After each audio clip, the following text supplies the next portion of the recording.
Continuação da leitura do livro Grande Sertão Veredas, de João Guimarães Rosa, página 41. Mas nunca eu senti que ele estivesse melhor e perto, pelo quanto na voz, de uma voz mesmo repassada. Coração, isto é, estes pormenores todos. Foi um esclaro.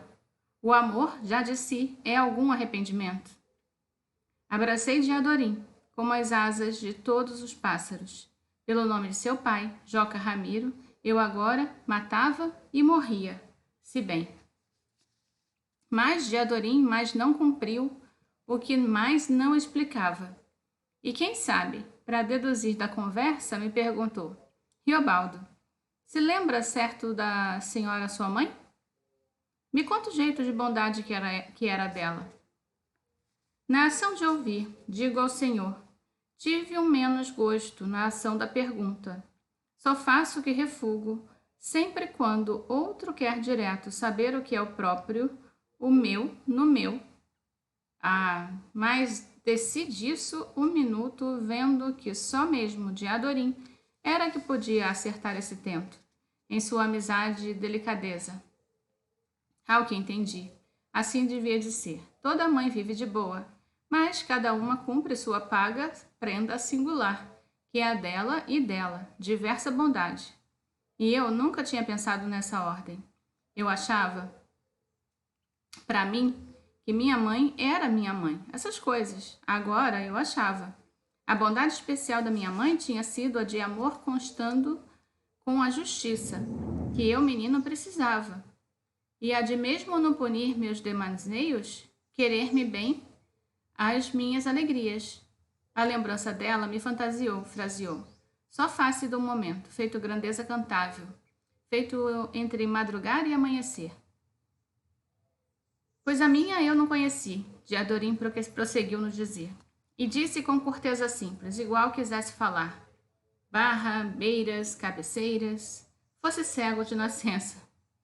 Por mim, o que pensei foi que eu não tive pai. Quer dizer isso, pois nem eu nunca soube autorizar o nome dele. Não me envergonho por ser de escuro nascimento. Órfão de consenhança e de papéis legais é o que a gente mais vê nesses sertões. Deixe-me ver aqui. Homem viaja, arrancha, passa, muda de lugar e de mulher, algum filho é o perdurado. Quem é pobre pouco se apega, é o giro no vago dos gerais, que nem os pássaros de rios e lagoas. O senhor vê? O Zezinho, o melhor meieiro meio aqui, risonho e habilidoso? Pergunto, Zezinho, por que você não cria galinhas de Angola como todo mundo faz? Quero criar não, quero criar nada não, me deu resposta.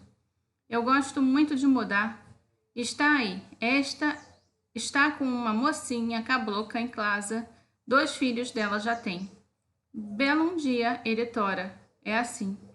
Ninguém discrepa, eu, tantas mesmo digo, eu dou proteção, eu, isto é, Deus, por baixos permeios. Essa não faltou também a minha mãe. Quando eu era menino, no sertãozinho da minha terra, baixo da ponta da Serra das Maravilhas, no entre essa e a Serra dos Alegres, tapera de um sítio dito do Caramujo, atrás das fontes do Verde, o verde que verte do Paracatu, perto de lá tem Vila Grande, que se chamou Alegres. O senhor vai ver. Hoje mudou de nome, mudaram. Todos os nomes eles vão alterando. É em senhas. São Romão, como não se chamou no primeiro Vila Risonha? O cedro e o bagre não perderam o ser. O tabuleiro grande, como é que pode remover os nomes assim? O senhor concorda? Nome de lugar onde alguém já nasceu devia de ser sagrado. Lá como quem diz, então alguém havia de renegar o nome de Belém? De Nosso Senhor Jesus Cristo do presépio? Com Nossa Senhora e São José? Precisava de se ter mais travação. O senhor sabe, Deus é definitivamente o demo, é o contrário dele. Assim é que digo, eu, que o senhor já vi, que tenho retentiva que não falta, recordo tudo da minha meninice. Boa foi. Me lembro dela com agrado, mas sem saudade, porque logo sufusa uma aragem nos acasos. Para trás não há paz. O senhor sabe, A coisa mais alonjada de minha primeira meninice, que eu acho na memória, foi o ódio que eu tive de um homem chamado Gramacedo. Gente melhor do lugar eram todos dessa família Guedes, Gideão Guedes. Quando saíram de lá, nos trouxeram junto minha mãe e eu. Ficamos existindo em território baixio do Circa, da outra banda, ali onde o de Janeiro vai no São Francisco. O senhor sabe, eu estava com uns 13 anos, ou 14 anos. De sorte que, do que eu estava contando ao senhor, uma noite se passou, todo mundo sonhado, satisfeito. Declaro que era em abril, em entrar. Medeiro Vaz, para o que traçava, tinha querido se adiar das restadas chuvas de março, dia de São José e sua enchente temposa, para pegar céu perfeito com os campos ainda subindo verdes, pois visto a gente ia baixar primeiro por Campinas de Brejais e daí avançar aquilo que se disse depois. Porque era extraordinária verdade, logo conheci, eu não achei terrível. Tangemos, esbarrando 2 dias no Vespê. Lá se tinha boa cavalaria descansada, outros cavalos sob guarda de um cintiante amigo, João Ingrácio, por nome. Nos caminhos ainda se lambuzava muita lama de ontem. Versar viagem a cavalo sem ter estrada, só doido é que faz isso. O jagunço. Aquele João Ingrácio falou que esse era um homem sério trabalhador, mais de simplório, e do que ele falava, ele mesmo logo se ria fortemente. Mas erro era, porquanto Medeiro Vaz sempre soube rumo prático pelo firme. Modo mesmo assim, esse João Ingrácio reparou a quantidade de comida e mantimentos que a gente tinha reunido em tantos burros cargueiros, e que era despropósito por amor daquela fartura. As carnes e farinhas e rapadura, nem faltava sal, nem café, de tudo tinha. E ele, vendo o que via, perguntou aonde se ia, dizendo que querer ir junto. Bobou? Foi só o que Medeiro Vaz indeferiu. Bobei, chefe, perdão peço. João Ingrácio reverenciou. Medeiro Vaz não era carrancista, somente de mais sisudez e praxe homem baseado. Às vezes vinha falando surdo de resmão. Com ele, ninguém vereava. De estado calado, ele sempre aceitava todo bom e justo conselho, mas não louvava a cantoria. Estavam falando todos juntos, então Medeiro Vaz não estava lá. O que tinha sido antanha a história mesma dele, o senhor sabe? Bem, quando moço, de antepassados de posses, ele recebera grande fazenda. Podia gerir e ficar estadonho, mas vieram as guerras e os desmandos de jagunços. Tudo era morte, roubo e desrespeito carnal das mulheres casadas e donzelas. Foi impossível qualquer sossego. Desde quando aquele mundo de loucura subiu as serras e se espraiou nos gerais. Então Medeiro Vaz, ao fim da forte pensar, reconheceu o dever dele. Largou tudo, se desfez do que abarcava em terras e gados, se livrou leve como se quisesse voltar a ser só nascimento. Não tinha bocas de pessoa, não sustinha herdeiros forçados. No derradeiro fez o fez. Por suas mãos pôs fogo na distinta casa da fazenda, fazendão sido de pai, avô, bisavô, espiou até o voejo das cinzas. Lá hoje é Arvoredos. Ao que aí foi aonde a mãe estava enterrada, num cemitériozinho em beira do cerrado. Então desmanchou cerca, espalhou as pedras, pronto. De alívios agora se testava. Ninguém podia descobrir para remexer como desonra o lugar onde se conseguiram os ossos dos parentes. Daí, relimpo de tudo, escorrido, dono de si, ele montou em ginete, com cachos d'armas. Reuniu chusma de gente encorajada, rapaziagem dos campos, e saiu por esse rumo em roda para impor a justiça. De anos andava, dizem que foi ficando cada vez mais esquisito. Quando conheceu Joca Ramiro, então achou outra esperança maior. Para ele, Joca Ramiro era o único homem par de França capaz de tomar conta desse sertão nosso, mandando por lei de sobregoverno. Fato que Joca Ramiro também igualmente saía por justiça e alta política, mas só em favor de amigos perseguidos, e sempre conservava seus bons haveres. Mas Medeiros Vaz era de uma raça de homem que o senhor mais não vê. Eu ainda vi. Ele tinha conspeito tão forte que perto dele até o doutor, o padre, o rico se compunham. Podia abençoar ou amaldiçoar. O homem mais moço, por valente que fosse, de beijar a mão dele, não se vexava. Por isso, nós todos obedecíamos. Cumpríamos choro e riso, doideira em juízo. Tenente dos gerais ele era. A gente era os Medeiros Vazes. Razão dita, de boa cara se aceitou quando, conforme Medeiro Vaz, com as poucas palavras, que íamos cruzar o liso do Sussuarão e cutucar de guerrear dos fundões da Bahia, até o tanto houve prezando um rebuliço de festejo. O que ninguém ainda não tinha feito, a gente se sentia do por fazer. Como fomos dali do Vespê, tocamos descendo os barrancados ao escorregador. Depois subimos. A parte de mais árvores do cerrado cresce no caminhar para as cabeceiras. Boi brabeza pode surgir do catingal. Tresfuriado com o de a gente nunca soube, vem feio pior que onça. Se viam bandos tão compridos de araras no ar que parecia um pano azul ou vermelho, desenrolado, esfiapado nos ombros do vento quente. Daí, se desceu mais e de repente chegamos numa baixada toda avistada, felizinha de aprazível, com uma lagoa muito correta, rodeada de buritizal dos mais altos, buriti, verde que a fina investe, belimbesa. E tinha os restos de uma casa, que tempo viera destruindo, e um bambuzal, por antigos plantado, em um ranchinho. Ali se chamava o Bambual do Boi. Lá a gente seria de pernoitar e arrumar os finais preparos. Eu estava de sentinela, afastado um quarto de légua, num alto retuso. Dali eu via aquele movimento, os homens enxergados, tamanhinho de meninos, numa alegria, feito nuvem de abelhas em flor de araçá. Esse alvoroço, como tirando roupa e correndo para aproveitar de se banhar no redondo azul da lagoa. De onde fugiram espantados todos os pássaros, as garças, os jaburus, os marrecos, e um bando de patos pretos. Semelhava que, por saberem que no outro dia principiava o peso da vida, os companheiros agora queriam só pular, rir e gozar seu exato. Mas uns 10 tinham de sempre ficar formando prontidão, com seus rifles e granadeiras, que Medeiro Vaz assim mandava. E de tardinha, quando voltou o vento, era o fino soprado seguido nas palmas dos buritis, roladas uma por uma. E o bambual quase igualmente. Sou bom de chuvas. Então, de Adorim, veio me fazer companhia. Eu estava meio dúbio.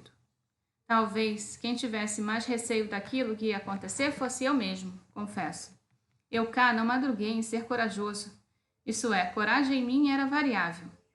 Naqueles tempos eu não sabia, hoje que eu sei, que para a gente se transformar em ruim ou em valentão, basta de olhar um minuto no espelho, caprichando de fazer cara de valentia, ou cara de ruindade.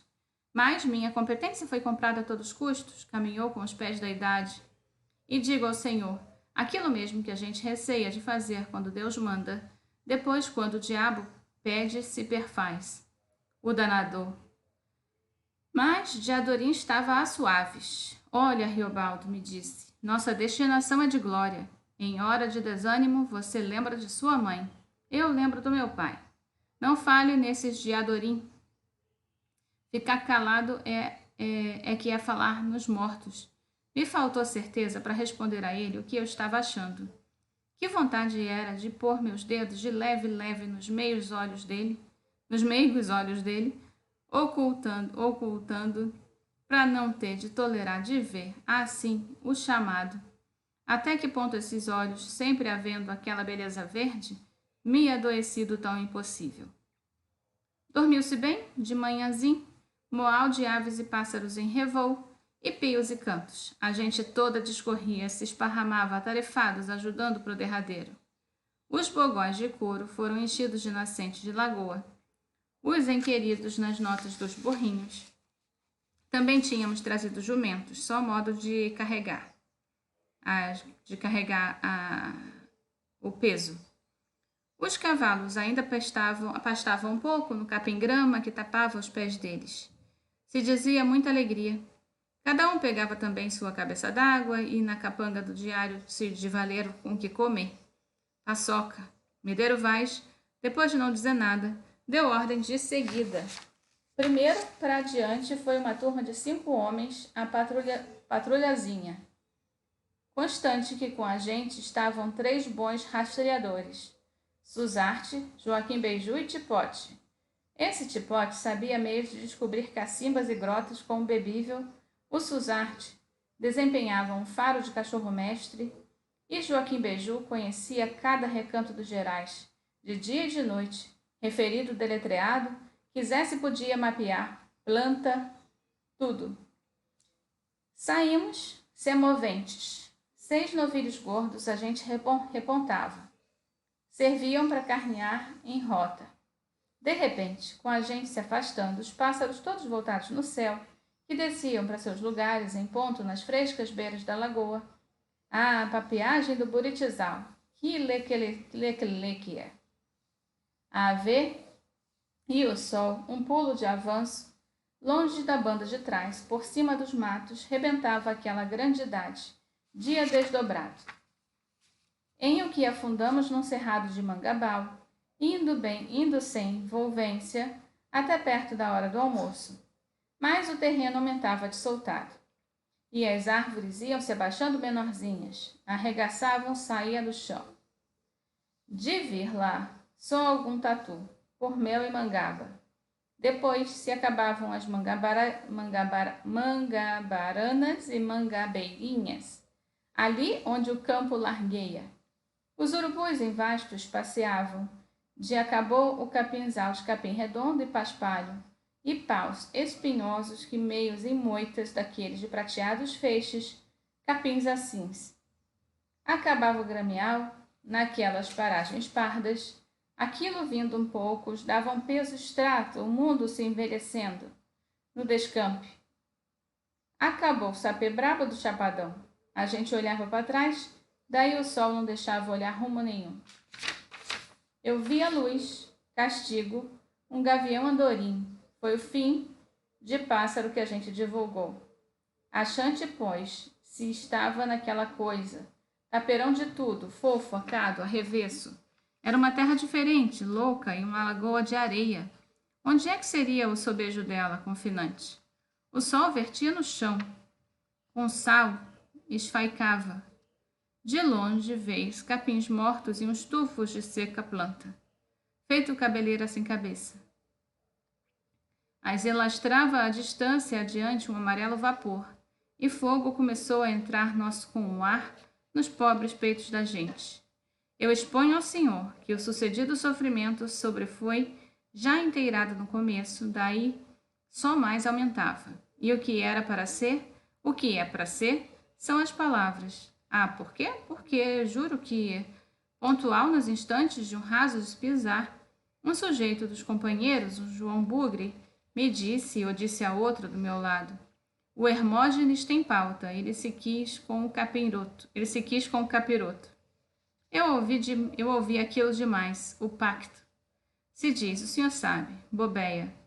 Ao que a pessoa vai meia-noite a uma encruzilhada e chama fortemente o cujo e espera. Se sendo, há de que vem um pé de vento, sem razão, e arre-se comparece uma porca com uma ninhada de pintos, e se não for uma galinha puxando barrigada de leitões? Tudo errado, remedante e sem contemplação. O senhor imaginalmente percebe? O crespo, a gente se retém, então dá um cheiro de breu queimado. E o dito, o coxo, tão espécie de forma, carece de conservar coragem, se assina o pacto. Se assina com sangue de pessoa. O pagar é a alma. Muito mais depois. O senhor vê, superstição parva, estornadas. O Hermógenes tem pautas. Provei, introduzi. Com ele ninguém podia. O Hermógenes, demônio. Sim, só isso, era ele mesmo. A gente viemos do inferno. Nós todos, compadre. Meu Quelemem instruiu. Dos lugares inferiores, tão monstro medo medonhos, que Cristo mesmo lá só conseguiu aprofundar por um relance a graça de sua substância alumiável, em as trevas da véspera do terceiro dia. Senhor quer crer? Bem, eu termino aqui e sigo na próxima leitura. Paramos na página 49. Tchau, tchau.